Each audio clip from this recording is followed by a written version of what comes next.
It's GCNdex, and this is the Soviet Mind Game.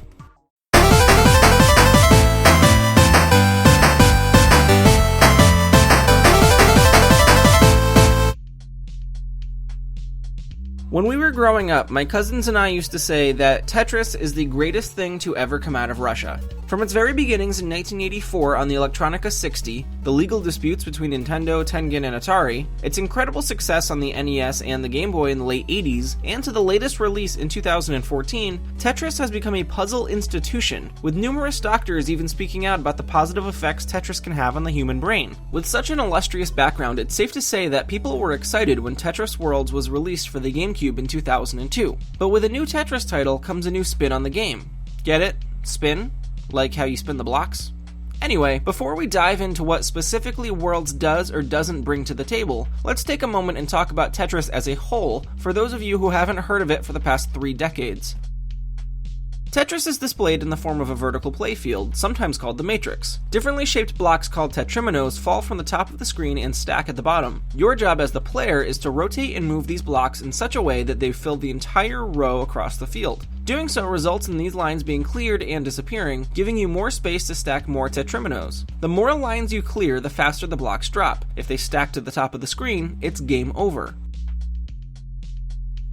Now that we have that primer out of the way, Tetris Worlds brought the series to a new generation of consoles, and it tried to include a bit of a story at the same time. It goes that there is a mechanical alien species known as the Minnows, block-shaped entities that are incredibly intelligent and have discovered that their sun has become unstable. In order to move their entire race off of the planet, they need your help to perform Tetris, the method of opening gateways to distant planets in an effort to find a hospitable home. Beyond the small introduction cutscene, the Minnows become little more than background art, bopping along to your controls while sitting on the side of the game screen and doing little more than giving you a chance to decorate with hats. This is a puzzle game after all, so it's not surprising that any effort to define a narrative gets sidelined pretty quickly. The main star of Worlds is the wide variety of game modes, each giving different rules that provide some range to the, at the time, 20-year formula. Standard Tetris doesn't need any introduction at this point. However, Square Tetris tasks the player with a secondary objective to line clearing. Arrange the tetrominoes in 4x4 squares to earn larger point bonuses. Cascade Tetris causes blocks to fall during a line clear and potentially cause a chain reaction that turns one line into 6. Sticky Tetris starts the player off with so-called garbage blocks, black blocks arranged in a random order across the bottom third of the matrix, requiring you to clear these as well as the blocks falling from the top.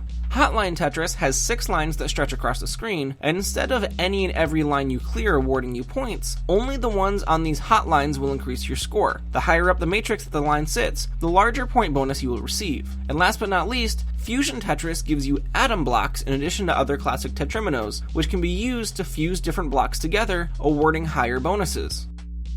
While much can be said about minimalistic retro graphics, Tetris Worlds obviously gets ahead due to the technical options available at the time. There are some pretty solid graphical effects, a lot of which can come together pretty well when you perform a large line break combo. At this point in 2016, looking back, they won't be too impressive, but if most of your experience was with the Game Boy or NES titles, the graphics are nice to see. Unfortunately, nice graphics do not mean that there is a nice presentation. Much of the game feels like some sort of a demo version, with light menu options and lighter screen displays. There isn't much going on, and while you obviously don't want to be distracted, the whole thing feels sort of empty.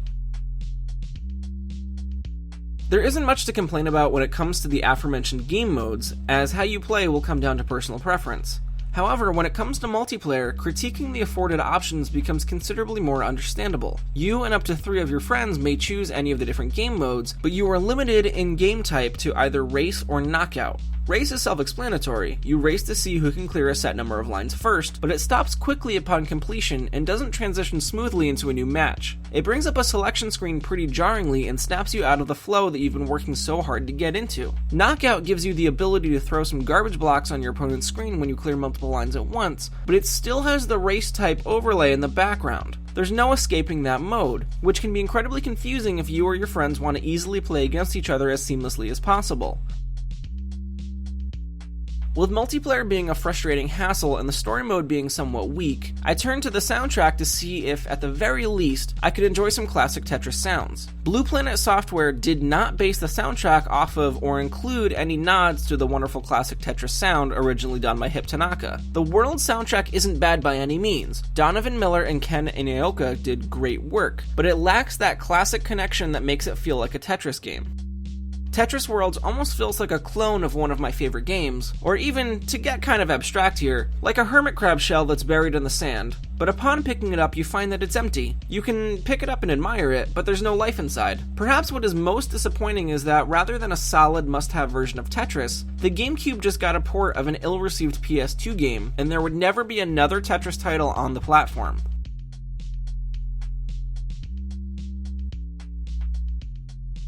That is it for this week's episode of GCNdex. If you enjoy the videos every week, consider backing us on Patreon. Even $1 a month will do a lot to support the project and help improve the experience. It's entirely up to you. Either way, please continue to show your support by subscribing, sharing, following along on Twitter at GCNdex and at GCNdex.com. Thank you so much for watching.